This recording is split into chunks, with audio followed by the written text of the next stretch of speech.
Saya Gimela Nurhidayanti, Prodi Pendidikan Bahasa dan Sastra Indonesia, akan melakukan video micro-teaching pembelajaran Bahasa Indonesia dengan materi menilai karya sastra melalui resensi pada kelas 11 di SMA PGRI 1 Subang.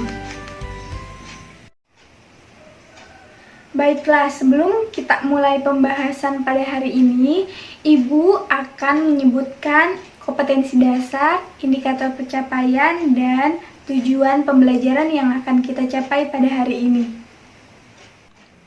Yang pertama, kompetensi dasar. Kompetensi dasar dalam pembelajaran ini yang akan kita capai adalah kalian mampu menganalisis sebuah resensi dari buku kumpulan cerita pendek atau novel yang pernah kalian baca. Yang kedua, indikator pencapaian. Indikator pencapaian dalam pembelajaran ini adalah kalian mampu menyusun sebuah resensi dengan memperhatikan sistematika yang ada dalam resensi. Dan yang terakhir adalah tujuan pembelajaran yang akan kita capai pada hari ini adalah kalian mampu memahami isi dan sistematika resensi seperti judul resensi, identitas pengarang, dan penutup dalam resensi.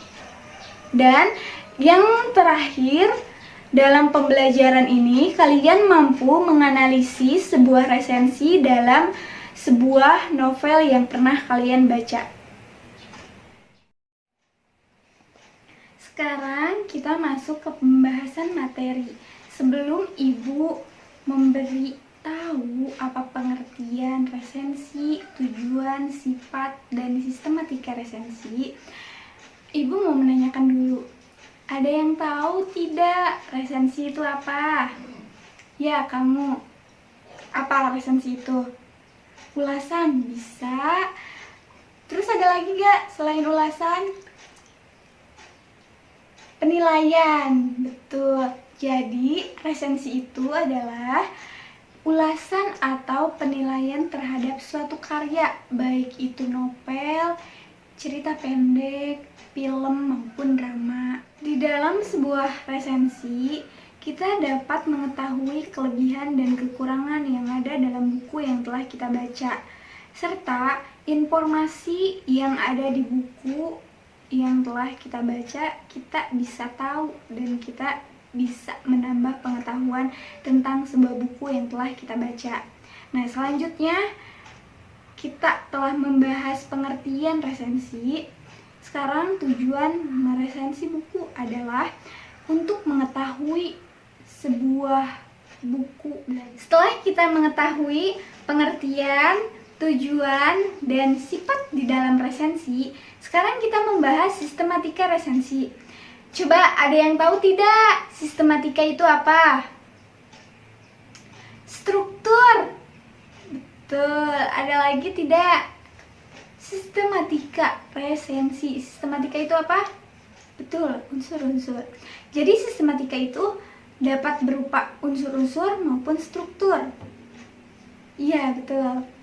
Nah, jadi sistematika yang ada dalam resensi itu ada judul buku. Judul buku itu harus mempunyai gambaran atau berkesinambungan antara judul dan isi buku. Judul buku juga mempunyai nilai tersendiri. Judul buku juga harus mampu menarik perhatian si pembaca. Misalnya, judul buku novel Terelie yang judulnya Hujan. Jadi, si penulis tuh memberikan sebuah judul harus dengan gambaran atau harus sesuai dengan isi yang ada di dalam buku itu. Terelie yang Hujan, berarti kita tuh penasaran, hujan. Berarti isi dalam bukunya itu seperti apa dan jalan ceritanya itu tentang apa, entah menceritakan tentang hujan, entah menceritakan tentang kenangan dengan hujan, dan ya yang lainnya. Selanjutnya, identitas buku yang akan kita resensi. Ada apa aja? Ya, 1. Judul buku, penulis buku, penerbit buku, kota terbit, tahun terbit, dan tebal buku. Yang pertama, Judul buku yang telah kita tadi jelaskan, judul buku itu harus mempunyai gambaran atau berkesinambungan antara judul dan isi. Dan yang selanjutnya ada penulis buku. Penulis buku itu berarti orang yang telah menulis buku. Misalnya penulis yang terkenal itu apa? Ada siapa aja? Boy Chandra, Terelie, terus ada yang terkenal tuh, yang populer tuh yang ada di Instagram, Panji Ramdan, yang menuliskan novel Ketetapan Terindah. Yang ketiga ada penerbit buku. Penerbit buku itu adalah perusahaan atau lembaga yang telah menerbitkan buku, baik itu novel, buku pelajaran yang telah kita baca atau yang telah pernah kita lihat. Adapun perusahaan atau lembaga yang telah menerbitkan sebuah buku itu yang terkenal itu ada Media Kita dan Gramedia. Pernah kalian mendengar sebuah kata Gramedia itu apa? Betul, toko buku yang terbesar di Bandung itu ada sebuah toko buku Gramedia. Berarti itu sebuah lembaga atau sebuah perusahaan yang telah mengeluarkan atau menerbitkan sebuah buku. Yang keempat ada kota terbit. Kota terbit itu adalah sebuah kota yang menerbitkan atau sebuah kota tempat si penulis menulis sebuah novel maupun cerita pendek. Misalnya si penulis menulis atau mengedit sebuah novel di Bandung. Berarti kota terbit yang ditulis di dalam novel itu di Bandung. Atau misalnya si penulis menulis sebuah novel itu di Jakarta atau membuat editing novel itu ada di Jakarta, berarti di dalam novel itu ditulis tempatnya di Jakarta.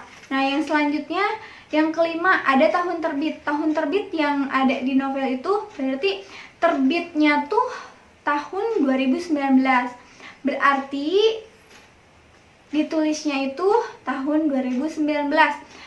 Dan yang terakhir ada tebal buku. Tebal buku yang ada di dalam novel itu, misalnya halamannya tuh ada 233. Nah, kita tulis di dalam sebuah resensi itu tebal bukunya tuh ada 233. Selanjutnya ada isi resensi buku. Bagian ini terdapat sebuah sinopsis.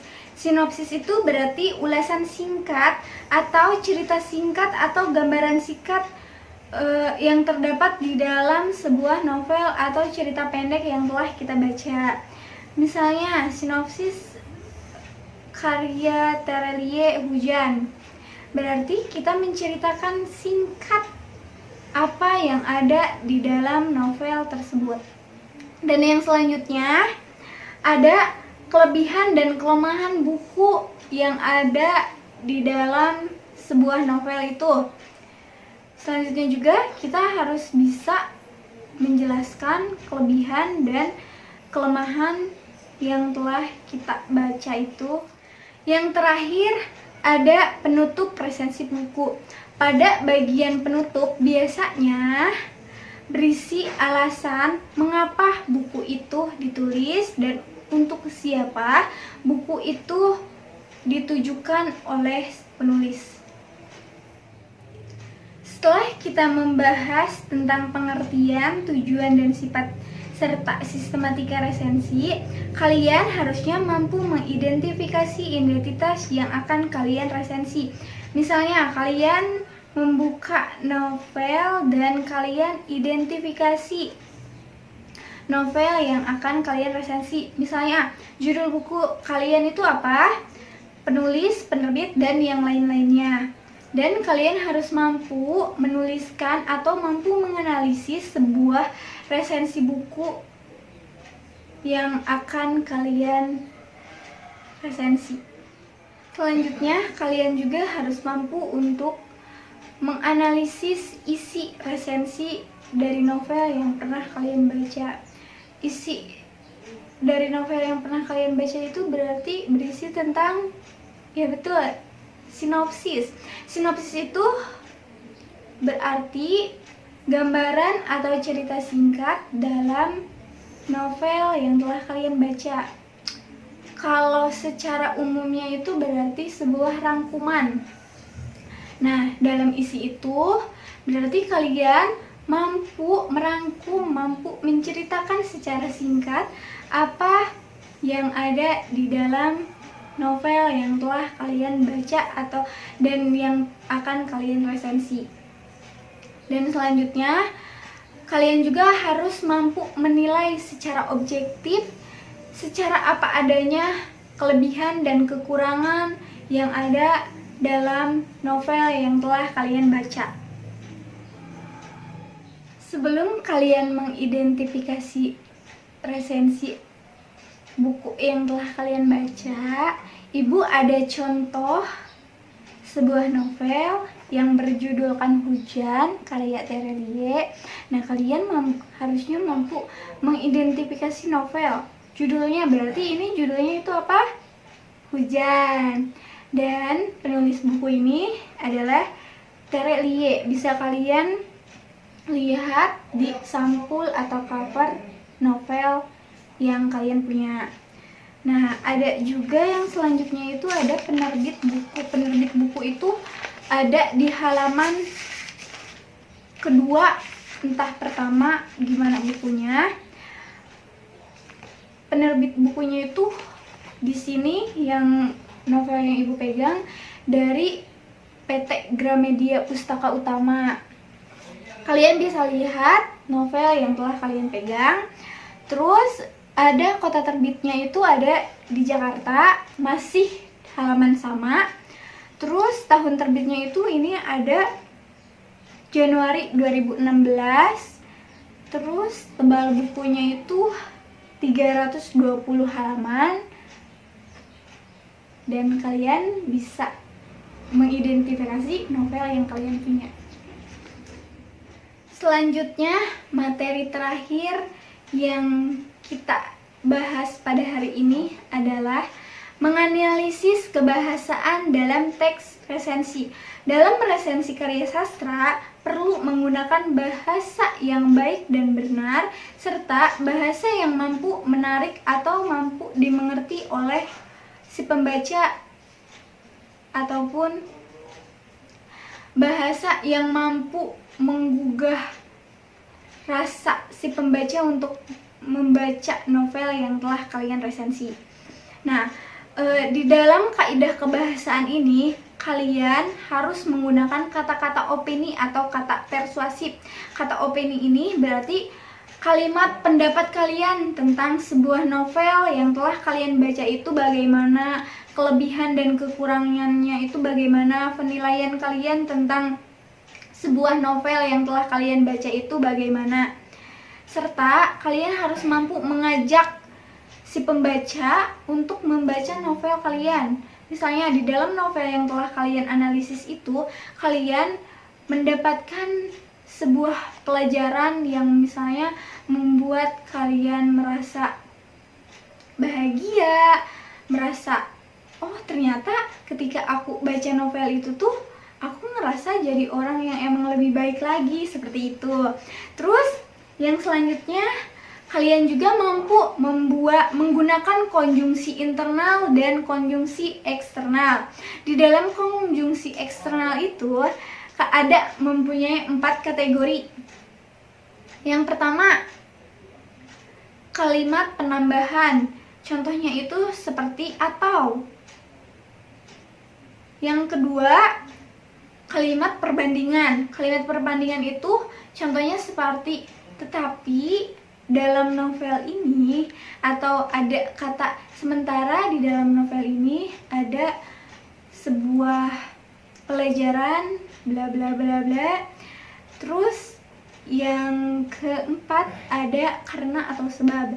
Sebuah kalimat yang mampu membuat kalian menyebutkan sebab kalian atau alasan kalian meresensi novel itu apa. Alhamdulillah, pembelajaran hari ini telah selesai. Semoga kalian mengerti dan memahami apa yang telah saya jelaskan. Jangan senang dulu. Ada tugas yang akan Ibu berikan untuk kalian. Kalian harus mampu menganalisis novel yang telah kalian baca dan kalian mampu mengidentifikasi identitas buku yang telah kalian baca itu, seperti judul, pengarang, dan yang lain-lainnya. Tugasnya dikumpulkan minggu depan lewat Google Classroom. Tugasnya dikumpulin minggu depan, lebih cepat, lebih baik, lebih cepat dia yang mendapatkan nilai terbesar. Semangat belajar di rumah dan tetap semangat walaupun di rumah. Semangat di rumah aja, see you!